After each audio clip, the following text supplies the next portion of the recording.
కాకుండా వేయటమే కాకుండా ఎక్కడ ఎవరు మంచి కథల గురించి మాట్లాడాలన్నా పబ్లిక్లో కానీ లేకపోతే స్నేహితులు నలుగురు గుమ్ముగు ఉన్నప్పుడు కానీ మీరు చలచీమల కవాత్ చేయిస్తూ ఉంటారు ఆయన. సో అప్పటికి ఇప్పటికీ ఈ పుస్తకంలో ఈ కథల్లో మీరు చూసిన విశిష్టం ఒక స్పెషాలిటీ ఉంది ఇందులో, వాటి గురించి చెప్పండి. ముఖ్యంగా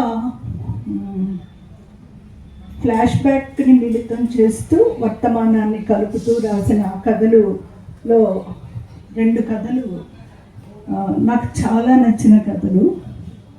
250 ప్లస్ భూమి మీద గంధర్వులు. సో ఆ కథలతో పాటు మిగిలిన కథల మీద మీ అభిప్రాయం చెప్పండి. అందరికీ నమస్కారం అండి. ఈ అభిప్రాయం చెప్పేంత టైం వాళ్ళు ఇవ్వట్లేదు కాబట్టి మనం క్లుప్తంగా మాట్లాడుకుందాం. మొదటిది ఏంటంటే, సుధాకర్ గారి పుస్తకాలన్నీ మేమే వేసామన్నది అబద్ధం. ఆయన 2 గొప్ప పుస్తకాలు వేరే వాళ్ళు వేశారు, మాకేం ప్రాబ్లం లేదు, కానీ మెజారిటీ పుస్తకాలు మేమే వేసాం.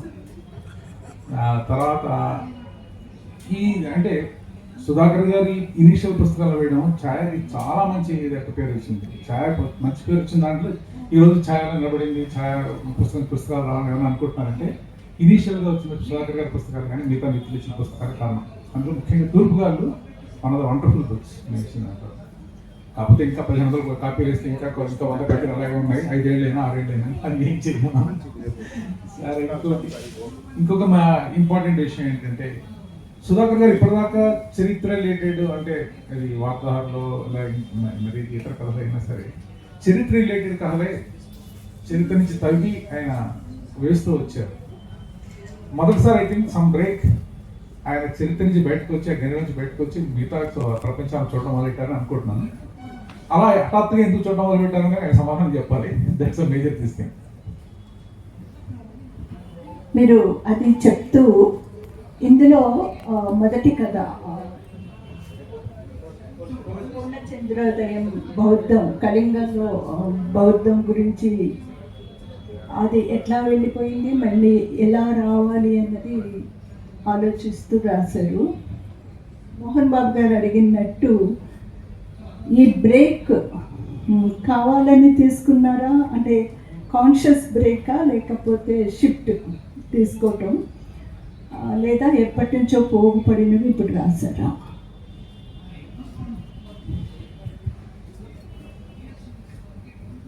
ఈ చరిత్రలో నాకున్న ఆసక్తి ఆధారంగా, నేను తెలుసుకున్న 4 విషయాల ఆధారంగా చారిత్రక కథలు, చారిత్రక రచనలు చేశాను అని నేను ఒప్పుకుంటున్నాను.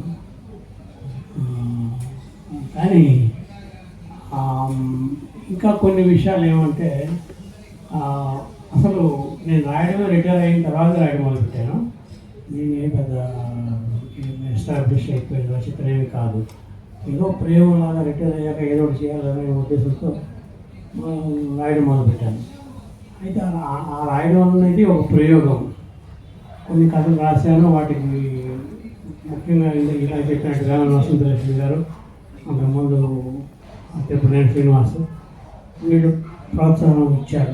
నువ్వు రాస్తే బాగుంటుంది, ఇలా ఇంకా అలా రాస్తూ ఉండాలి. ఆ వాళ్ళు కూడా కొంతమంది పాటలు కూడా చెప్పారు. అప్పుడు కొన్ని రచనలు ఆ ధోరణిలో సాగాయి. అసలు 2వ కథా సంకలనం చలిచేముల కవాతు ఆమె కథతోనే చారిత్రక రచనలు కాకుండా ఆధునిక రచనలు చేసే ప్రయత్నం మొదలుపెట్టాను. ఆ చలిచేముల కవాతు కథ కూడా అది విద్యార్థి ఉద్యమానికి సంబంధించిన కథ. అది అంటే ఇప్పుడు ఆధునిక సమాజంలో జరిగే పరిణామాల ఆధారంగా రాసిన కథ. ఈ విధంగా ప్రయోగాలు చేస్తూ పోతున్నప్పుడు కొన్ని విభిన్నమైన ప్రయోగాలు, ఇతివృత్తాలు, కథలు చెప్పే రీతి, ఇవి కూడా వీటిలో ఎప్పటికప్పుడు ఏదో కొత్తదనం ఉండాలి అని నా అభిప్రాయం. ఒకే మోసలో రాయకూడదని నేను అనుకున్నాను. అంచేత కొన్ని ప్రయోగాలు చేశాను. కొన్ని ప్రయోగాలు విజయవంతం అవుతాయి, కొన్ని విఫలం అవుతాయి. అదంతా ఇంకా మామూలే. కానీ మన కోసం మనం చేసుకునే ప్రయోగాల్లో ఇది ఒక భాగం నేను అనుకుంటున్నాను. అది అందువల్ల కొన్ని కొత్త దారులు తొక్కాలి, కొన్ని కొత్త రకంగా రాయాలి, కొత్త అంశాలు తీసుకోవాలి అని భవిష్యత్తు గురించి కూడా ఒక కథ రాశాను దీంట్లో. సరే గతం సరే, ఆ సమకాలీన సమాజం సరే, భవిష్యత్తుకు సంబంధించిన ఊహాజనితమైన కథ కూడా ఒకటి, దీంట్లో ఆఖరి కథ ఒకటి ఉంది. గుండ్రటి అక్షరాలు అని తెలుగు భాషలతో వస్తున్న ప్రశ్నల మీద. ఇది దీని ప్రయోగం చేయడమే నా ఉద్దేశం. థ్యాంక్ యూ అండి. మీరు చేసిన ప్రయోగం ఆ వస్తువు ఎంపికే కాకుండా దాన్ని రాసిన పద్ధతిలో కానీ, లేకపోతే చాలా కథలన్నీ కూడా ఆల్మోస్ట్ ఓపెన్ ఎండ్తో ఉన్నాయి. అంటే అది పాఠకుడు కోసం వదిలేరా, మీకు అలా ఎందుకు వదలాలి అనిపించింది? ముఖ్యంగా ఈ అరకప్పు అల్లం టీ ఈ కథలో ఒక విషాదమైన ఒక వాతావరణాన్ని చెప్తూ, మనుషుల మధ్య బంధాలను చెప్తూ, చివరికి అరకప్పు టీ అలా చూస్తూ ఉంటుంది, ఏమవుతుందో వదిలేసినాడు మాకు. ఆ షిఫ్టా లేకపోతే అది మీరు కావాలనుకుని అట్లా వదిలేయటంలో రైటర్గా మీరేమనుకున్నారు? అరకప్పు అలాంటి నేను ఏ ఉద్దేశంతో రాస్తే చెప్పగలను, కానీ అది ఎవరికి ఎలా అర్థమైంది నేను చెప్పలేను, అది వాళ్ళే చెప్పాలి. నేనేమనుకున్నానంటే ఎవరు ఏది చేసినా సగమే.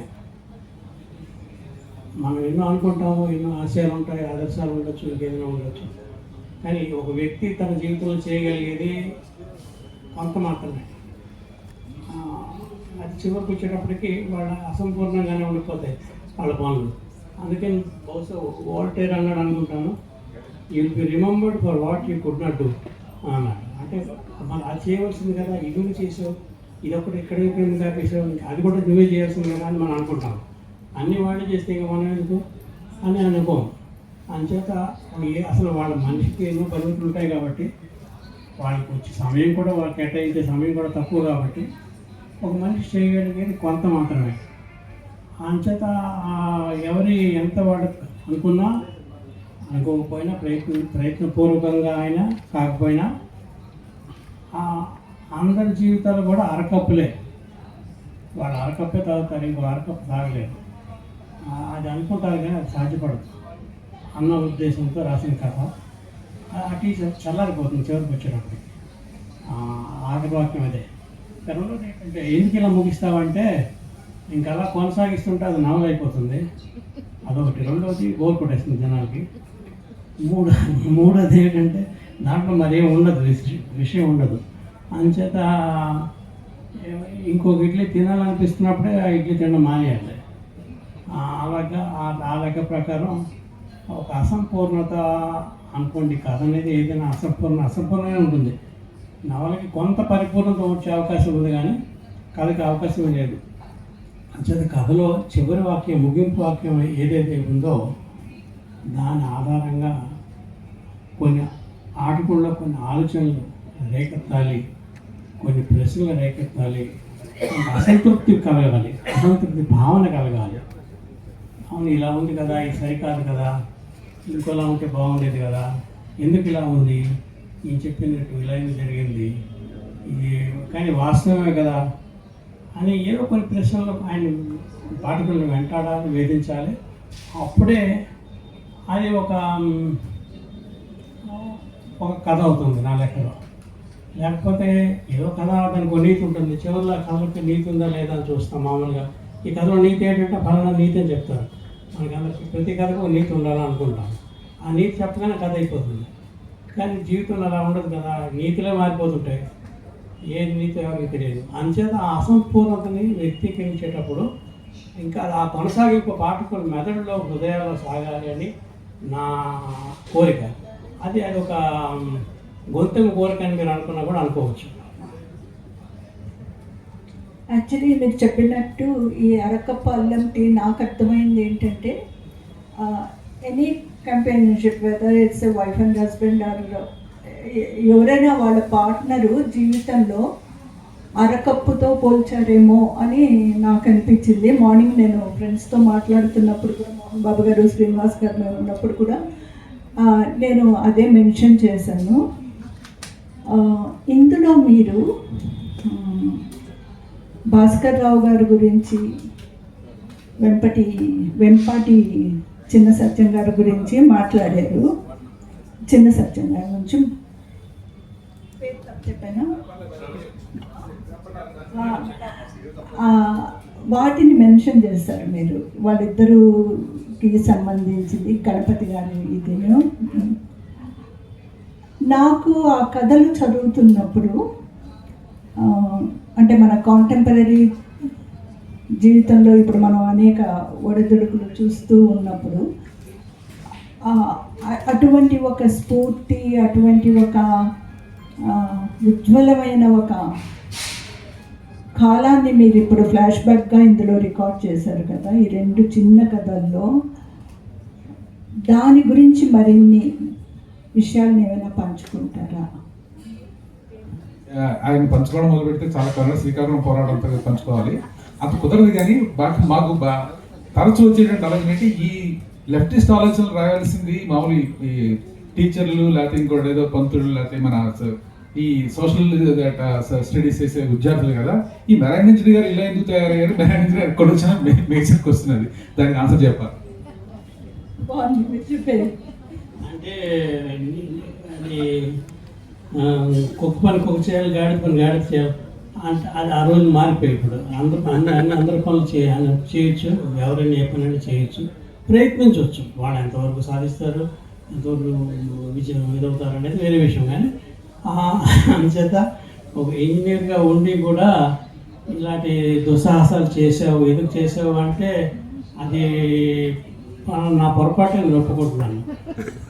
అంతకు మించి నేనేం చెప్పడానికి నాకేం లేదు, సంజయ్ ఇచ్చుకోవడానికి మరీ లేదు. అదేదో అనుకుని రాశాను, అదేదో అయిపోయింది అంటే అది నా చేతిలో లేదన్నమాట.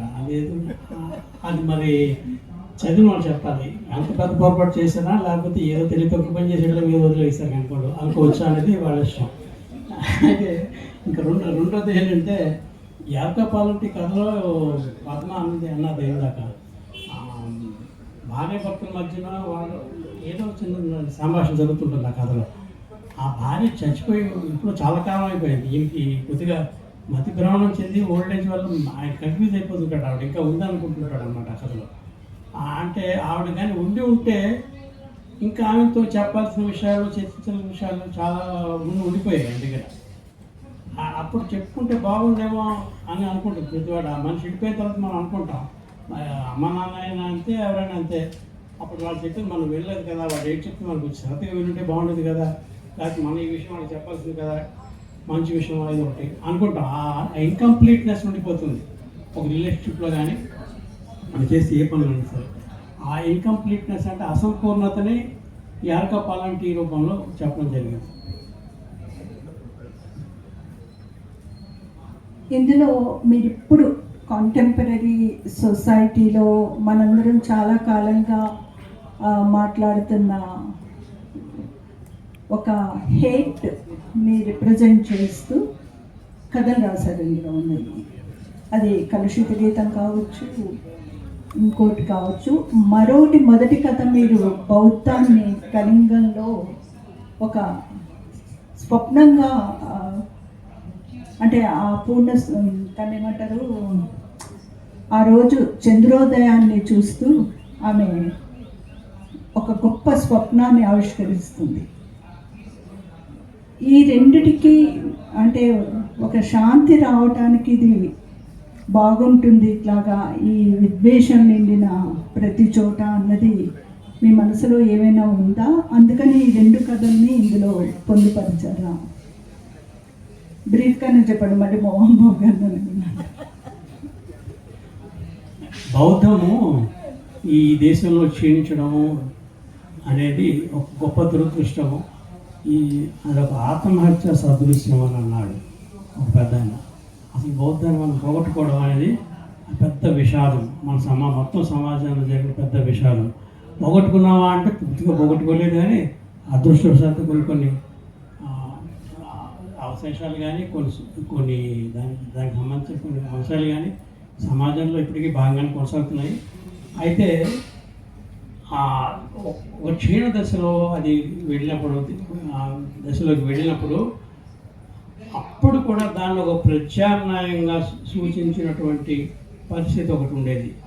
అంటే బౌద్ధం అనేది ఎక్కడో ఉంటుంది, బ్యాక్గ్రౌండ్లో ఉంది, కానీ మనం దాన్ని తొలగించామనుకుంటున్నాం, కానీ అది పూర్తిగా తొలగించబడలేదు. అది ఒక ప్రత్యామ్నాయంగా మనల్ని నిలదీస్తూనే ఉంది, అప్పుడు ఉంది, ఇప్పుడు ఉంది. అది ఇంచుమించుగా 11-12 శతాబ్దంలో జరిగిన కథకార పూర్ణచంద్రోదయం అనుకోవచ్చు. అంటే అప్పటికి వెళ్ళిపోయింది, లేదు, చాలా వరకు క్షీణించిపోయింది. అయినా సరే దాని ప్రభావం, దాని ఒక ప్రత్యామ్నాయం అనేది కొంతమందిని కదిలించింది, కొంతమందిని ఆలోచింపజేసింది అని చెప్పడం ఈ కథ యొక్క మూలం.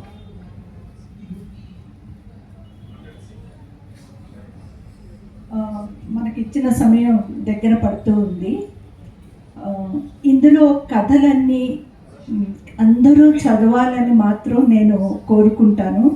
ఒక రైటర్గా, ఒక రీడర్గా, ఒక ఆవిష్కర్తగా కూడా కోరుకుంటాను.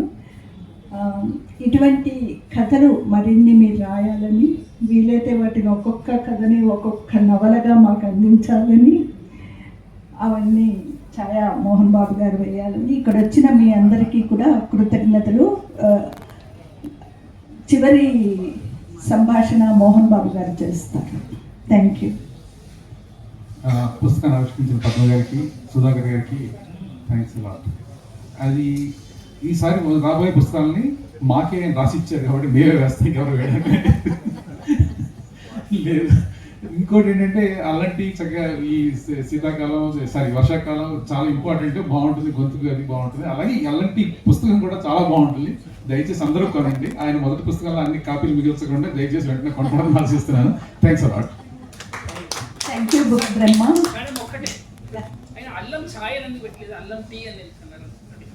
ఉత్తరాంధ్రలో ఆయన చెప్తారు, కానీ ఆయన చెప్తారు. నాకేమనిపించింది అంటే ఉత్తరాంధ్రలో మేము టీ అంటాం కాబట్టి